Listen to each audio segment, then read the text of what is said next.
Mau pahala? Subscribe ya. Assalamualaikum warahmatullahi wabarakatuh. Selamat pagi sahabat LDMI. Kali ini pada acara ngobrol santai LDMI, kita kedatangan seorang tamu, yaitu seorang sirofator yang tidak asing lagi, Ibu Umi Hani SP, yang juga merupakan wakakurikulum di SDIT Izudin. Baiklah, pada hari ini, pada ngobrol kali ini kita akan membahas tentang membentuk karakter anak melalui berkisah. Langsung saja. Assalamualaikum warahmatullahi wabarakatuh. Waalaikumsalam warahmatullahi wabarakatuh. Apa kabar Ustazah Umi? Alhamdulillah baik. Alhamdulillah, Bu Taza, apa kabar hari ini? Alhamdulillah juga baik. Terima kasih telah hadir di ruangan LDMI ya. Hari ini kita Sama-sama. akan membahas tentang membentuk karakter anak melalui berkisah.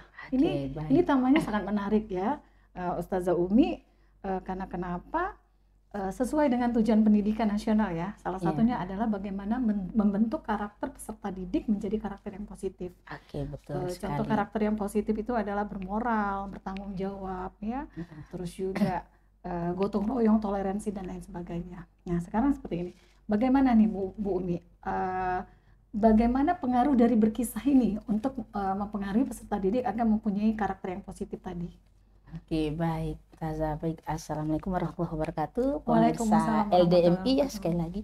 Alhamdulillah diberi Allah kesempatan untuk bertemu ya, tertakdir kita. Semoga bermanfaat. Baik. Kita mulai dari apa manfaat kisah tadi ya, yang ditanyakan dalam pembentukan karakter.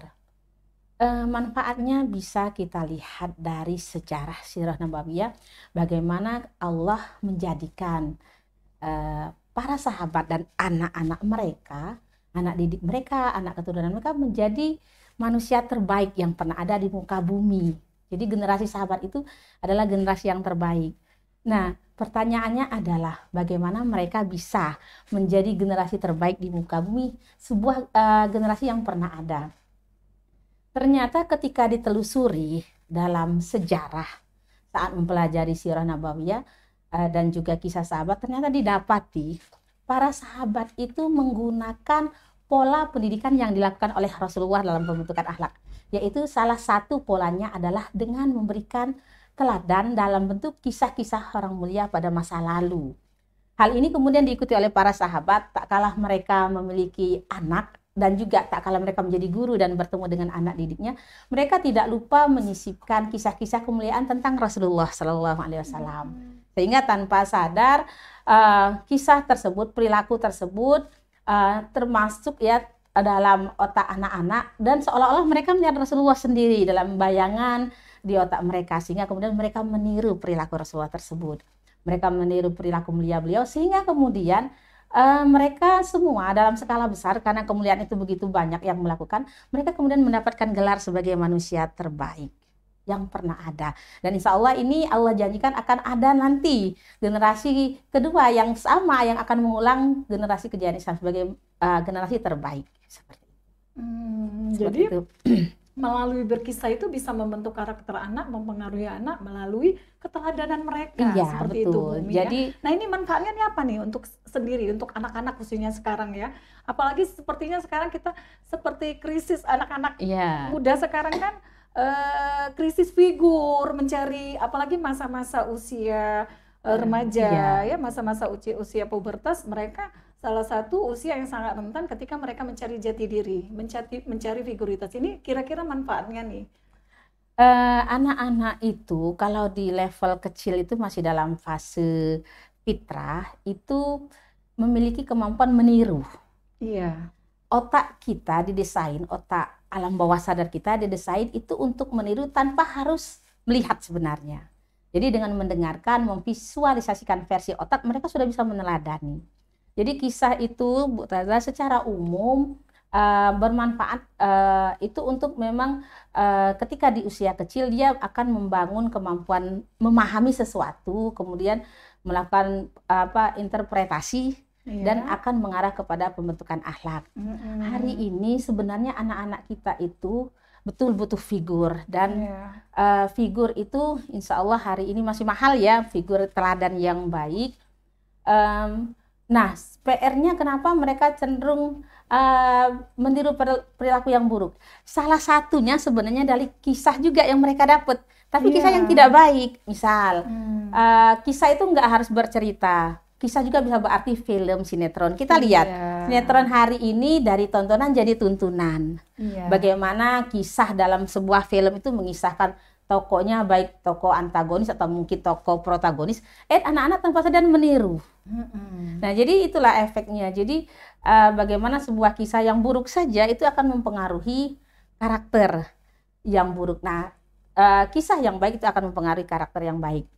Hari ini kisah utama yang harus kita sajikan ke anak-anak akan memberikan manfaat mereka dalam memahami bagaimana berperilaku yang sebenarnya. Seperti itu. Jadi berkisah juga ada dua jenis ya. Iya, betul sekali. Yang berkisah buruk, berkisah yang baik. Iya. Yang baik bisa diingat anak dan yang buruk juga bisa diingat juga oleh anak. Jadi seperti itu Bu Umi ya. Jadi insya Allah saking kuatnya efek berkisah. Kuat sekali. Saking kuatnya Allah itu memberikan satu surat tersendiri tentang kisah. Kalau pernah baca surat Asy-Syura ya, Asy-Syu'ara tentang para penyair. Nah, para penyair itu sebenarnya menyampaikan kisah dalam bentuk syair, bisa juga puisi dan prosa. Jadi benar-benar luas sebenarnya makna kisah itu. Dan bagaimana kemudian Allah mengambil itu sebagai sebuah judul surat, saking besar pengaruhnya kepada jiwa. Jadi mungkin ini pelajaran buat kita sama-sama. Ke depan kita akan belajar sama-sama berjuang memberikan kisah-kisah terbaik, bukan kisah-kisah yang kurang baik seperti itu. Selanjutnya Bu Ustazah Umi, contoh kisah nih dari kan kita kalau kisah yang baik tadi kalau dia dalam agama Islam itu kan ada sirah sahabat, betul sekali. Terus juga sirah nabawiyah, sirah nabi. Nah itu gimana? Bisa diceritakan kira-kira kisah gitu ya?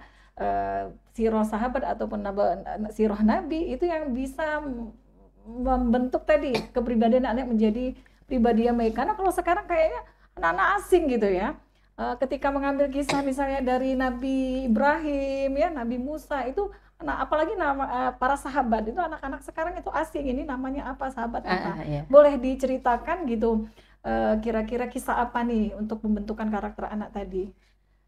Ada banyak ragam kisah para nabi, para sahabat dan juga sirah nabawiyah yang bisa dijadikan bahan untuk pembentukan akhlak anak. Kita ambil saja misalnya satu kisah tentang bagaimana anak-anak supaya mungkin diajarin untuk lebih semangat belajar, atau mungkin untuk lebih sabar dalam pelajarannya, atau mungkin sabar dalam kehidupannya. Jadi misalnya suatu ketika ada seorang sahabat ya yang tertakdir tertinggal di sebuah medan perang saat pasukan yang lain sedang pulang kembali ke tempat. Sahabat ini tertinggal dan posisinya ada di gurun pasir di perbatasan wilayah Mesir dan Palestina. Saat beliau tertinggal sendirian di gurun pasir tanpa batas, kesedihan menimpa hatinya. Kemudian sahabatnya kemudian bertanya kepada Allah, "Ya Allah, bagaimana aku? Bekalku hampir habis, untaku tidak ada, aku hampir lemah, aku bisa mati ya Allah." Kemudian sahabat sempat berdoa, "Ya Allah, adakah di tempat ini orang yang tetap bersyukur kepadamu di tengah kondisi yang sangat ekstrim, yang sangat susah?" Nah, saat sahabat ini berkata seperti itu, tiba-tiba kemudian Allah tunjukkan sang sahabat ini menemukan sebuah tenda. Ternyata saat didekati tenda itu adalah tenda tempat ada laki-laki tua di dalam sana tergeletak tak berdaya, dan hebatnya ternyata lelaki ini tak punya tangan, tak punya kaki dan matanya buta. Namun dari lisannya selalu terucap kalimat hamdalah. Sahabat tadi kemudian mendekati tenda dan kemudian dia bertanya, "Wahai hamba Allah, aku lihat engkau dari tadi selalu mengucapkan kalimat hamdalah. Padahal Allah telah memberimu kondisi terburuk. Engkau tinggal di padang pasir, gersang, engkau tak punya tangan, tak punya kaki dan matamu buta. Engkau bisa tiba-tiba dimakan hewan buas tanpa engkau bisa melawannya. Aku justru malu kepada Allah karena aku beruntung. Aku terdampar di padang pasir, tapi aku masih punya tangan dan kaki yang lengkap. Bagaimana engkau bisa bersyukur kepada Allah?" Sang lelaki tua itu kemudian menjawab, Demi Allah, benar Allah telah ambil tangan dan kakiku, tapi Allah titipkan padaku seorang anak yang sangat berbakti. Setiap pagi dan sore ia selalu menyuapiku makan, kemudian memberikan aku wudhu, menyolatkan, yang membantuku untuk beribadah kepada Allah. Aku sangat senang dengan perlakuannya. Lantas, apalagi yang ingin aku keluhkan? Sahabat tadi merasa malu merasa malu sendiri karena sempat mengeluh kepada Allah. Iya. Namun kemudian sang lelaki tua itu malah berkata, tetapi aku sedih, sudah 2 hari ini apa 3 hari ini anakku tak muncul. Aku khawatir tentang keselamatannya. Maukah engkau membantuku? Aku bermohon kepada Allah agar Allah kirim orang yang bisa membantuku. Dan ternyata Allah kabulkan. Allah datangkan dirimu. Sahabat tadi berpikir, ya Allah, apakah ini rahasia aku dikirim ke tempat tak bertuhan seperti ini, terpisah dari rombongan. Kemudian si laki tua kembali berkata, tolong carikan anakku. Dia memiliki ciri seperti ini. Dia biasanya memakai pakaian ini dan dia biasanya membawa alat bekal makan dan minuman seperti ini. Digambarkan dengan lengkap. Sahabat tadi kemudian pamit pergi, aku akan cari anakmu wahai bapak. Tetaplah di sini. Semoga Allah menjagamu. Kemudian sahabat tadi berkeliling mencari di padang pasir yang luas sambil memohon kepada Allah ditunjukkan, dan qadarullah setelah lumayan lama mencari didapati seorang lelaki dengan ciri fisik tubuh dan bahan bekal ditemukan, tapi sayangnya si pemuda itu ternyata telah meninggal dan ada beberapa bagian tubuhnya yang terpisah, bisa saja berarti dia habis dimakan oleh binatang buas. Sahabat tadi tercenung, ya Allah, ini mungkin anak bapak itu, tapi ia sudah meninggal. Kemudian sang sahabat menguburkan jenazah dengan layak, menyolatkannya, dan setelah itu ia kembali. Dalam perjalanan pulang, sahabat ini berpikir, duhai Allah, bagaimana cara aku menyampaikan berita sedih ini kepada sang bapak? Iya, kepada bapak. Nah, kemudian saat tiba, sambil tetap memohon kepada Allah, sahabat ini kemudian ditanya oleh sang bapak, engkau sudah kembali? Alhamdulillah. Apakah engkau bersama anakku? Dan ternyata tidak. Sahabat tadi kemudian berkata, wahai bapak, pernahkah engkau mendengar tentang kisah Nabi Ayub? Sang bapak terkejut. Nak, mengapa engkau bertanya demikian? Aku tanya anakku. Iya bapak, akan aku jawab pertanyaanmu, tapi tolong jawab dulu. Pernah engkau mendengar kisah Nabi Ayub? Pernah. Apakah engkau ujian apa yang ditimpakan Allah kepada Nabi Ayub? Hartanya diambil. Bagaimana dengan anaknya? Anaknya juga Allah ambil. Berapa Pak jumlah anaknya yang diambil Allah? 26 orang. Sekalian. Bapak tahu kejadiannya? Ketika mereka ditimpa reruntuhan bangunan rumah mereka sendiri. Lantas Bapak, apa yang dikatakan Nabi Ayub? Nabi Ayub malah mengucapkan Alhamdulillah. Allah telah memberiku titipan dan Allah mengambilnya kembali. Tunggu dulu.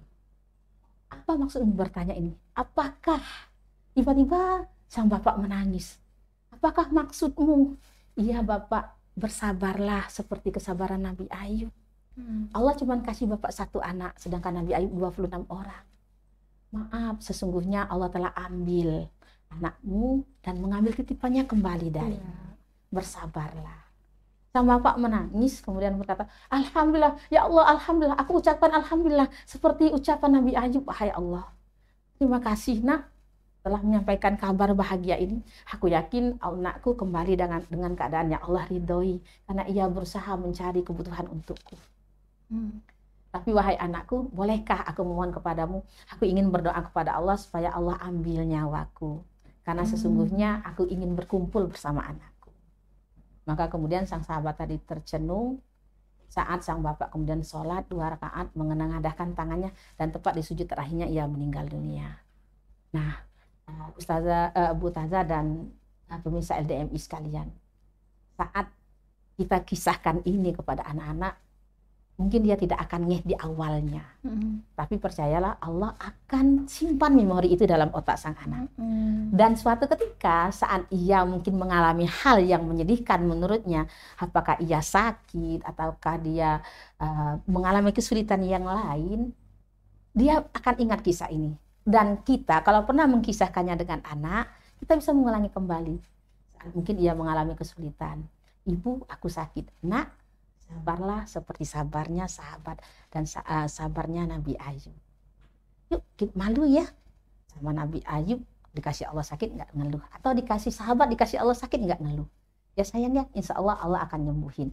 Ini pelan-pelan akan terkristal ke dalam jiwa anak. Sama tak kala ia mendapati kisah yang buruk, akan juga ia tiru. Kemudian sebaliknya, tak kala ia dapat kisah yang baik, akan ia tiru juga. Nah, inilah tadi yang dimaksud dengan pembentukan karakter akhlak mulia. Sederhana, tapi percayalah kisah itu bisa menjadi panduan.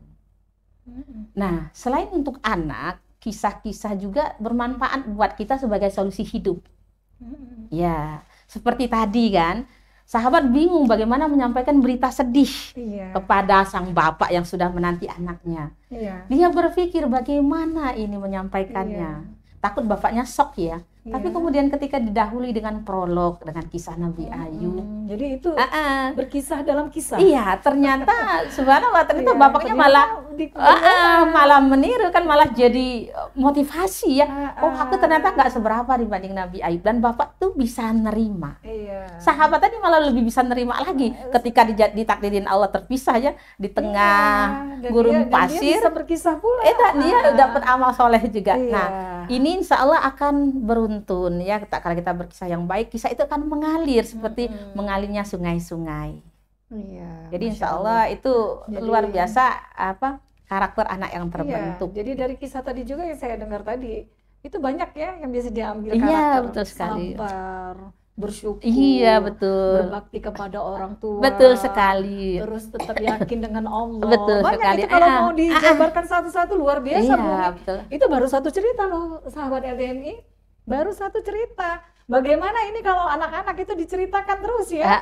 Dengan kisah yang baik sekali, banyak sekali kisah yang baik. Ada ribuan kisah tentang Rasulullah yang terangkum dalam Sirah Nabawiyah, ada kisah para nabi, kisah sahabat, kisah ulama, luar biasa. Banyak ya. Bahkan kalau saya pribadi ya Bu Umi, sebelum tidur anak saya yang kecil itu suka bercerita, minta diceritain. Masya Allah. Karena mungkin keterbatasan ini ya, mau cepat, jadi saya mengarang cerita sendiri. Boleh bisa. Ya, itu berkisah positif. Betul. Jadi dia suka, misalnya dia suka sama hewan monyet ya. Umi mau cerita monyet, jadi saya ceritakan monyet bermain, mau makan, saya selipkan doa sebelum makan. Betul sekali. Jadi seperti itu masuk juga itu berkisah baiknya Bu Umi ya. Jadi anak yang mendengar kisah orang tuanya akan terasah di kemampuan literasi, memahami sesuatu, dan itu mengembangkan sel otak. Nah, jadi itu ternyata kisah itu sangat penting dalam pengembangan sel otak, dan akan ada hubungan psikologis, kedekatan antara yang dengar sama yang berkisah.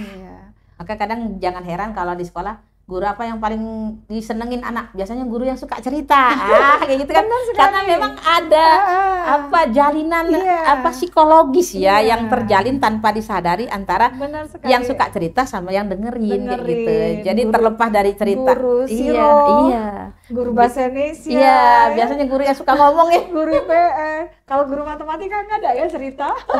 Bisa, tapi dia ceritanya pakai simbol. Dibuat simbol ya. Nah, kalau di sekolah di SD itu sendiri kan ada ini pelajaran tentang berkisah, ada nggak mapel khusus? Jadi insya Allah kita punya kurikulum khusus tentang Sirah Nabawiyah. Dan jadi ini tetap ya dilaksanakan sampai betul sekarang. Sekali. Jadi Sirah Nabawiyah itu mengupas tentang kisah kejadian dari Rasulullah lahir sampai beliau meninggal. Nah, sirah itu perjalanan hidup, perjalanan hidup itu untuk Rasulullah ya, karena memang bisa didata ya kisah beliau dari lahir sampai meninggal. Kemudian penggalan kisah yang lain kita sebut kisah. Penggalan dari kejadian tertentu itu kita sebut kisah. Khusus untuk Rasulullah disebut sirah namanya. Dari kelas 1 sampai kelas 6. Iya, insya Allah. Jadi kita buat kurikulum secara sistematis. Anak-anak akan bisa menikmati hidangan untuk jiwanya dalam bentuk sirah Rasulullah secara terstruktur. Kelas 1 dia ngebahas apa, kelas 2 apa, tahapan sampai mereka tamat di kelas 6.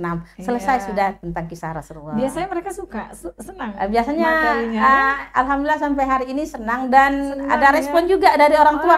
Kalau bisa nggak cuma dengan anaknya aja. Orang tuanya juga mau jadi jadi ada orang tuanya juga pengen dikisahin kayak gitu kan.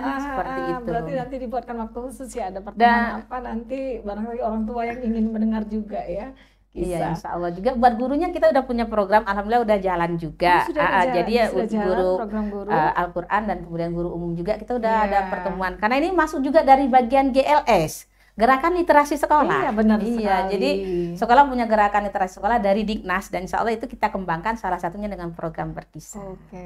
Jadi gurunya akan berkisah juga buat anak-anak secara terstruktur dan sistematis. Iya, terima kasih Bu Umi. Sama-sama. Rasanya banyak sekali ya sahabat LDMI yang ingin kita gali dari Bu Umi yang memang dia sangat concern di bidang sirah ya, sirofator, bahkan dijuluki seorang sirofator, concern terhadap literasi ya. Tapi apa daya, waktu sudah di penghujung. Terima kasih Bu Umi Ya, atas sama-sama. kehadirannya, atas berbagi ilmunya dan pengalamannya. Pengalaman Bu Umi ini ada ya? Mungkin sedikit saja, 1 menit nih. Bisa diceritakan pengalaman mungkin terhadap anak-anak gitu di rumah? Alhamdulillah saya punya anak 4-empatnya alhamdulillah nurut. Nah, yang nomor 1 itu nurut banget. Jadi Iya. kalau punya sesuatu selalu mendahulukan ibunya, selalu ngasih dan suka bantu pekerjaan rumah. Masya Allah. Saya suka tanya sama dia, kok kamu nurut banget, suka nolong banget, terus perhatian ya Iya. gitu. Ibunya tidur diselimutin. Oh. Jadi kalau di mana-mana anak nyelimutin So ibu, ini sweet. kalau di rumah kemarin ibunya diselimutin sama anak.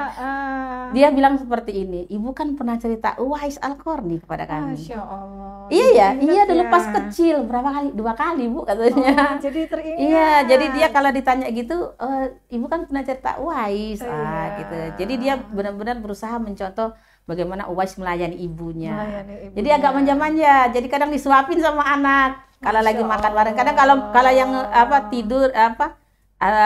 tidur suka diselimutin, yang jelas dipijitin Bu Taza. Jadi selama pandemi kerasa banget tuh Masya diurus sama Allah. anak lelaki.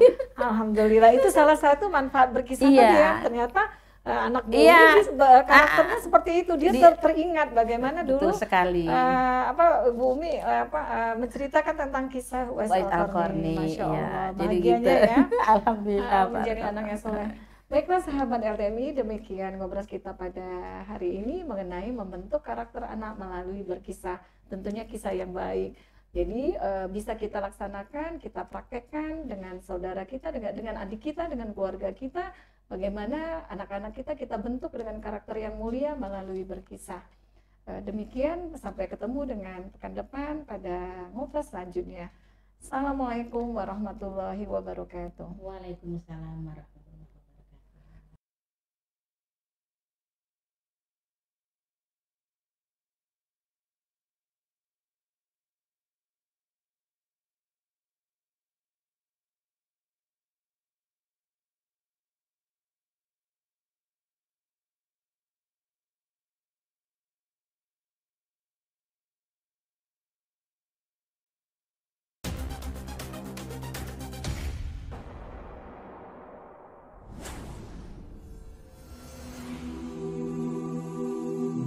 Mau pahala? Subscribe ya.